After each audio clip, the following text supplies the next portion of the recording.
Court ने अपने आदेश में सीधे सीधे तौर पे ये कहा, पहली चीज़ कि कोई भी नया केस नहीं डलेगा जब तक कि ये अगली डेट नहीं आ जाती। प्लेसेस ऑफ वर्शिप एक्ट के तहत जो आता हो, मतलब किसी भी धार्मिक स्थल पे कोई भी हिंदू, मुसलमान, सिख, ईसाई किसी दूसरे की धार्मिक स्थल पे कोई केस नहीं डालेगा। एक बात नया।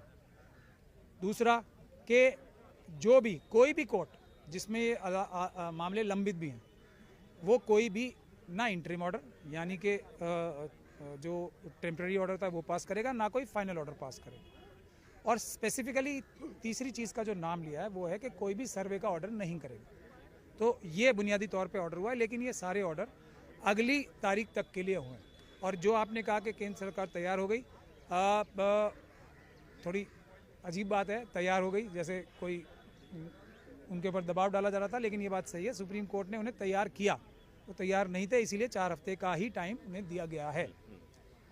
तो आम लोगों को समझाने के लिए बताइए कि कब तक इस देश में इस तरह का नया विवाद नहीं आएगा जो विवाद अभी आ रहे थे आजकल। जो विवाद पैदा कर रहे हैं बेईमान शरारती लोग, जब वो विवाद पैदा करना बंद कर देंगे, क्योंकि विवाद तो कोई है ही नहीं।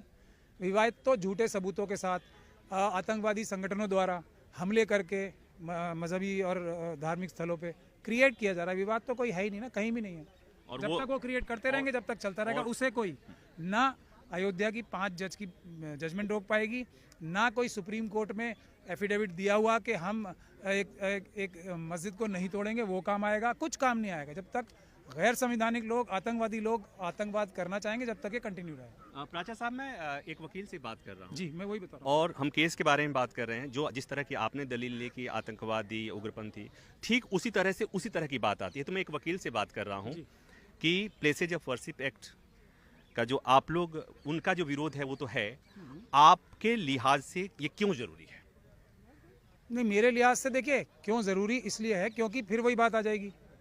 एक ऐसे लोगों ने, हालांकि इसकी ज़रूरत होनी नहीं चाहिए थी, एक ऐसी एक इकोसिस्टम तैयार हो गया जो कोर्ट में, सुप्रीम कोर्ट में झूठे एफिडेविट फाइल करता है संवैधानिक पदों पे बैठ के। जो यूपी सरकार ने एक झूठा एफिडेविट, जो बाबरी मस्जिद है उसके शहीद होने से पहले झूठा एफिडेविट फाइल किया।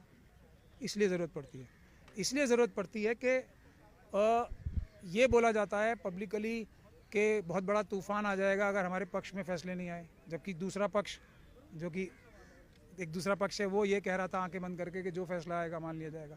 ये ज़रूरत इसलिए आती है कि बार बार कभी ये कहा जाता है कि अयोध्या तो झांकी है, मथुरा काशी बाकी है, मतलब 2 और हैं। उसके बाद तुरंत ये कहा जाता है कि 30,000 की लिस्ट है, 35,000 की लिस्ट है, 40,000 की लिस्ट, वो बढ़ती जाती है लिस्ट। ठीक, तो अब जब ये हालात हो गए तो देश में तो ये चाइना और पाकिस्तान कितने खुश हो रहे होंगे कि देश में ये चल रहा है। तो उसको देश की खातिर, देश की एकता और अखंडता की खातिर क्या इस तरह का कोई फैसला किया जाना था या नहीं किया जाना था, ये उस तरीके के इमरजेंसी के देश की अखंडता और सुरक्षा को बरकरार रखने के लिए इस तरह का एक एक्स्ट्रा ऑर्डिनरी कानून आया।